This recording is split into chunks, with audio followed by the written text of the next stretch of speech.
The developments of the past 2 weeks have impacted the context of the whole issue and have a bearing on our discussions today.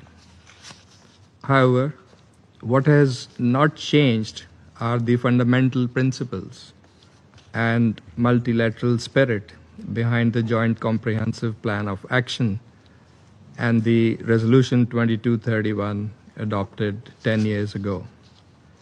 The JCPOA was a unique instrument, manifestation of an approach based on dialogue, diplomacy, and pragmatism. It was the outcome of painstaking and arduous, yet constructive negotiations. It charted a roadmap to comprehensively address the concerns of the parties concerned by clearly defining their relevant obligations and responsibilities. While proceeding very well, the agreement was regrettably disrupted, leaving many complications in its wake that impacted the full and faithful implementation of the JCPOA by various parties. Notwithstanding those challenges, the most widely held view was that dialogue, diplomacy, and constructive engagement was the only viable way forward.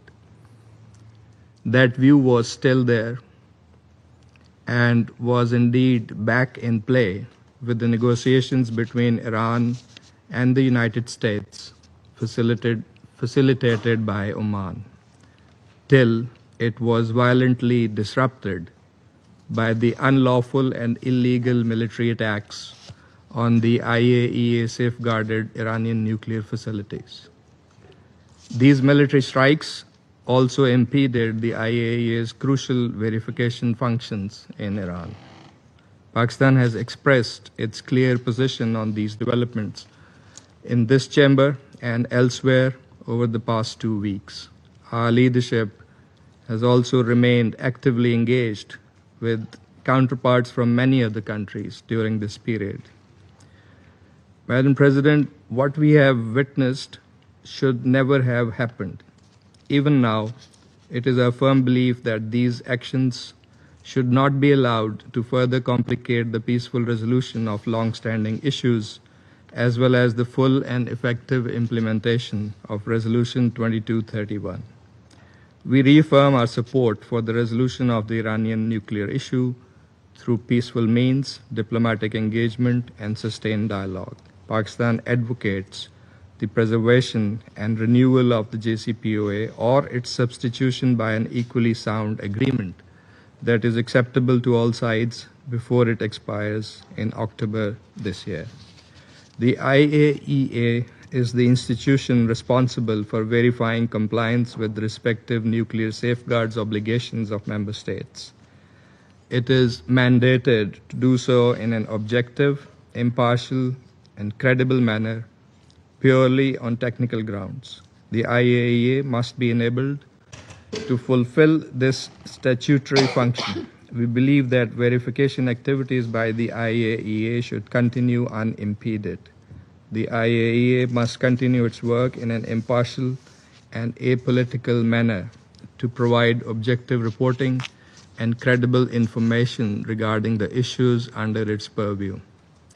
Madam President, with regards to recent developments in the region, I would like to emphasize the following points. First, condemnation of violation of the sovereignty and territorial integrity of member states, and the threat or use of force to settle disputes. Second, clear rejection of attacks on IAEA safeguarded nuclear facilities, which violate Security Council and IAEA resolutions as well as international humanitarian law.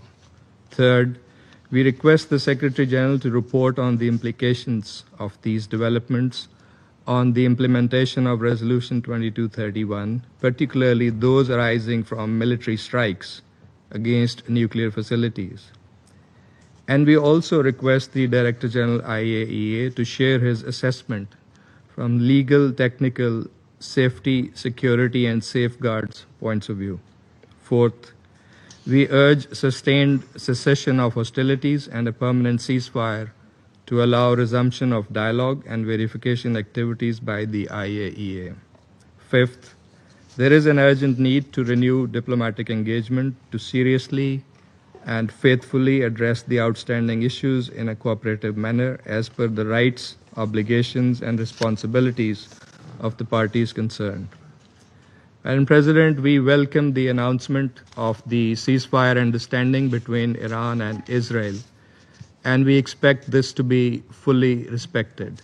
We commend all those who played a pivotal role in facilitating this development and hope this positive step will contribute to lasting peace and stability in the region. This is a vital step that must now be followed up by constructive and comprehensive engagement. Pakistan firmly believes that all disputes must be resolved in accordance with the principles of the UN Charter and international law, including respect for sovereignty and territorial integrity. We call on all parties to fulfill their respective obligations and responsibilities and avoid any further escalation. Most importantly, the trust and confidence in the diplomatic engagement that was damaged by the unprovoked aggression must be meticulously restored. The Council should allow sufficient time to continuing efforts between the IAEA and Iran, as well as other parties, to resolve outstanding issues. Recent developments have yet again manifested the grave dangers that present themselves when there are violations of the UN Charter and international law. The cost of seeking to resolve issues through military means is more than evident. The region, and indeed the whole world, cannot be held hostage to such adventures, dangerous precedents, and spiraling escalations. Diplomatic engagement and the resumption of dialogue are the best means to resolve all outstanding issues. Diplomacy has delivered previously, and with the necessary political will, it can certainly deliver again. Lastly, allow me to inform the Council that following up on the draft resolution circulated by China, Pakistan, and Russia on Sunday, we have updated and revised the text to reflect the latest developments, including the ceasefire, and have circulated it to Council members. Securing the ceasefire was one of the primary objectives of the draft resolution, in addition to calling for a negotiated settlement of the Iranian nuclear issue and promoting respect for international law under all circumstances. We will engage constructively with fellow members on the text of this draft resolution with a view to arriving at a consensus outcome, signifying the Council's support for sustained ceasefire and sustained dialogue and diplomatic engagement for a lasting solution. I thank you. I thank the representative of Pakistan for his statement, and I give the floor to the representative of the United Kingdom. Thank you, President. अक़वाम मुत्तहिदा की सलामती council का इजलास पाकिस्तानी मंदूब आसिम इफ्तिखार का इजलास से खिताब। मुज़ाकरात और सिफारतकारी ही आगे बढ़ने का वाहिद रास्ता है। पाकिस्तानी मंदूब आसिम इफ्तिखार ने कहा, तनाज़े के पुरअमन सिफारती हल के लिए इजलास किए। पाकिस्तानी क़यादत ने कशीदगी खात्मे के लिए कई मुल्कों से राब्ते किए। डायलॉग सिफारतकारी ही आगे का बेहतरीन रास्ता है। आलमी एटमी ताउन एजेंसी अपना गैर जानिबदाराना किरदार अदा करती रहे। ईरान अमरीका के मुज़ाकरात को इसराइली हमलों ने मुतासर किया। इसराइल ने ईरानी जौहरी प्रोग्राम पर गैर कानूनी हमले किए।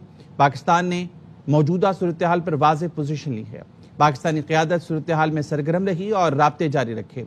ऐसे इक़दामात से गुरेज करना चाहिए जिससे कशीदगी बढ़े। ईरानी जौहरी प्रोग्राम के तनाज़े का हल सिफारतकारी से चाहते हैं। आइए ये अपनी जिम्मेदारियां पूरी करें। ये कहना था आसिम इफ्तिखार का।